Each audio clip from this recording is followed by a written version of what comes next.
Le Manoir du Quartier est fier de vous présenter cette capsule d'hier à aujourd'hui.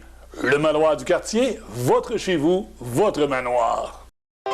Voici d'hier à aujourd'hui, une capsule de Normand de Lessard. Normand nous présente des personnes ou des événements qui sont venus marquer notre passé en Beauce. Sur ce, bon visionnement.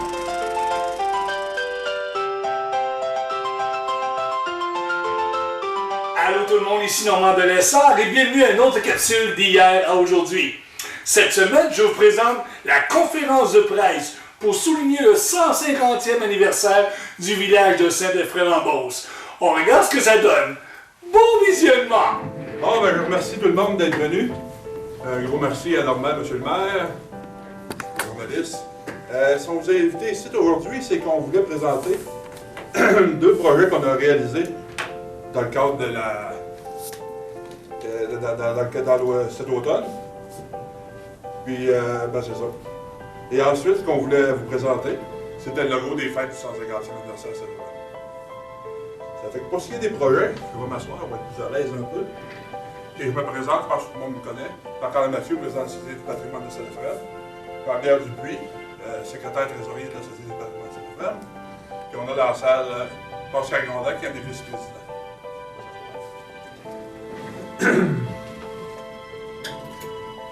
Pour ce qui est des projets, c'est dans le cadre du programme d'aide du Fonds culturel de la Université de Beauce-Sartiguan et du Conseil économique de Beauce. La Société du patrimoine a reçu 2 aides financières cet automne pour réaliser 2 projets.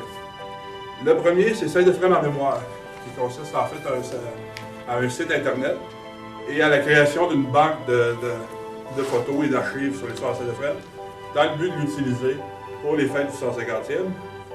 Malheureusement, on était supposé avoir M. Philippe Couture, qui en est le concepteur. Il n'est pas disponible ce matin. Pour ce qui est du deuxième projet, c'est Saint-Ephrem en miniature, qui, sous la supervision ici de M. Jean-Pierre Dupuis, qui est graphiste et maquettiste, consiste en la réalisation de 5 maquettes d'édifices patrimoniaux de la paroisse. Notre but, c'est encore d'illustrer physiquement l'histoire de Saint-Ephrem dans le cadre des fêtes du 150e anniversaire qui auront lieu l'année prochaine. Pour ma part, c'est ça. Je vais passer la parole à Jean-Pierre qui va nous décrire, va nous présenter son projet. Bon, bien, bonjour. Justement, dans le cadre de ce projet-là, notre but, c'était de faire quelque chose qui permettrait de rapprocher les jeunes de l'histoire de Saint-Ephrem. On cherchait un concept qui permettrait de les intéresser tout en les amusant. Ce qu'on a créé, ce sont de petites maquettes sur carton qu'on peut assembler soi-même, qui vont être accompagnées d'un historique du bâtiment en question, de Saint-Ephrem, et qui aussi va être, bien sûr, comprendre un plan. Donc, à la lecture de ceci, les enfants vont apprendre l'histoire de Saint-Ephrem et vont pouvoir s'amuser à concevoir de jolies petites maquettes en carton, qui sont quand même fort jolies et qui peuvent servir de décoration sous l'arbre de Noël. Donc, c'était notre projet dans le cadre du Fonds culturel de la MRC Beauce-Sartiguan. Parce que l'année 2016 sera l'année du 150e de la paroisse. Et en collaboration avec la Société du patrimoine, en collaboration avec la municipalité de Saint-Ephrem, on va arriver avec un événement à l'automne. Puis on va se servir de cette banque de données-là pour meubler notre événement. C'est ce qu'il y en est pour ça. Encore là, maintenant que je vous présenterai le logo du 150e, je ne fais pas ça moi-même, j'ai encore à ma gauche le concepteur du logo. Donc je vais le laisser aller avec ça, c'est lui le mieux placé pour le décrire, c'est lui qui l'a imaginé tout et dessiné au complet. Oui, mais l'écriture que tu en as fait est meilleure que la description que je vais en faire. Donc je vais utiliser ton texte, Marc-André. Tu peux la lire, il n'y a pas de problème. Donc officiellement ce matin, nous dévoilons le logo du 150e. Ce logo-là, on l'a créé pour que le monde puisse l'accaparer et s'en servir pour décorer leur maison, ce qu'on espère qu'ils vont faire avec moi. Donc, voici officiellement le logo du 150e de Saint-Ephrem.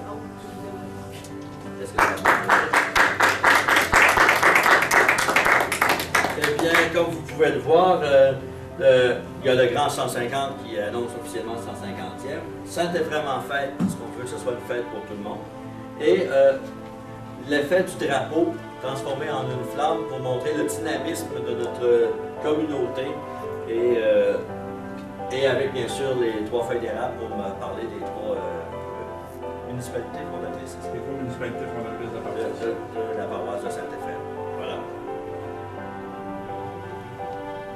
Donc, parmi les activités qu'on prévoit avoir l'année prochaine, nous, au niveau de la Société du patrimoine, on veut faire une fin de semaine avec des artisans lors de la fin de semaine culturelle qui a lieu à toutes les années au mois d'octobre. Et l'an prochain, nous aurons 3 jours d'activité le 21, 22 et 23 octobre, durant lequel nous ferons une grande exposition historique avec messes, célébrations et autres présentations dans le cadre donc, du 150e de la Société. Au niveau de la municipalité, on est bien fiers que la Société du patrimoine ait pensé à faire des fêtes pour le 150e. Nous, au niveau de la municipalité, on s'est impliqué, on a ouvert quand même un certain montant disponible à eux pour les fêtes cet automne. On a dit, bon, si vous avez besoin, au niveau monétaire, on ne veut pas que vous ayez de casse-tête, vous pouvez aller jusqu'à 5 000 $. Puis, si vous n'en avez pas besoin, vous n'en servez pas. Si vous en avez besoin, bien, on peut aller jusqu'à 5 000 $. Aussi, on a ouvert nos salles ici disponibles pour ces fêtes-là. On tient aussi à dire que ce logo-là que vous voyez derrière, la Société du patrimoine, avant avait seulement un texte avec une fonte ancienne pour la représenter. Et ce logo-là date d'une semaine. Donc il est tout frais, tout neuf, c'est notre logo officiel. C'est qu'en même temps, on n'a pas fait de dévoilement, mais normalement, on devrait dire que officiellement, c'est son dévoilement ce matin. À partir d'aujourd'hui, dans le fond, ça va être l'image de la Société du patrimoine de Saint-Éphrem. Encore là, ça vient du même artiste multidisciplinaire dans tous les domaines. Monsieur Dupuis ici, notre secrétaire trésorier. Et pour faire un petit rappel un peu, pour ceux qui n'étaient peut-être pas là tout à l'heure, d'écrire un peu le logo. D'accord. Il faut te laisser présenter le drapeau. Parce que l'histoire du drapeau, il la raconte beaucoup mieux que moi. Tu veux que je présente le drapeau? Présente un drapeau. Le logo, dans le fond, il présente le pont couvert Napoléon Grondin qui est à Saint-Éphrem Station, qui a été, dans le fond, récupéré. C'est un restant d'Orient en 1991. Il avait été incendié. Il avait été, premièrement, ravagé par une grosse inondation, il a été incendié. C'est l'image, veux pas, sur la Société du patrimoine de Saint-Éphrem, ce pont-là. À ça vient s'ajouter le drapeau de Saint-Éphrem. Le drapeau de Saint-Éphrem qui a été créé en 1955 lors des fêtes du 100e de la première messe. À ne pas confondre avec ce qu'on va fêter l'année prochaine, qui est la 150e de la fondation de Saint-Éphrem comme tel.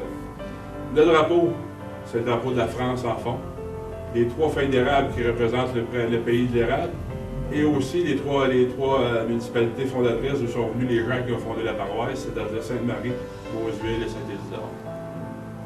Pour ce qui est des 3 feuilles d'érable dans le côté en haut à gauche, ça représente les 3 fondateurs de la Société du patrimoine, c'est-à-dire en 1981, c'est-à-dire mon grand-père Pierre Mathieu, M. Henri Couture qui est aujourd'hui décédé de cette station, puis M. Sylvain Breton, qu'on salue parce que lui est encore très en vie, lui aussi de sa station.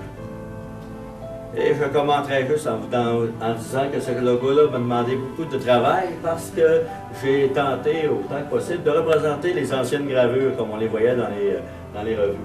Donc, après plusieurs essais et erreurs, j'en suis arrivé à la conclusion que la meilleure façon de le faire, c'était à la traditionnelle, c'est-à-dire au plomb ensuite, et beaucoup de petits détails fins. Donc voilà pour le résultat final. Jean-Pierre avait fait une version informatique au départ, que je trouvais qu'il manquait de vie. C'était exactement la même chose, mais dessiné avec des lignes droites. C'est vrai, parce qu'à l'informatique, on perd un peu de la fraîcheur, de la spontanéité, alors que là, on voit que le résultat est très beau. Et ensuite, j'ai utilisé des anciennes couleurs pour faire le gazon. Toutes les couleurs sont un peu vieillottes, c'est voulu, c'est pour donner ce cachet particulier à ce logo. Je te félicite. Je l'ai fait auparavant, mais je vais le faire publiquement.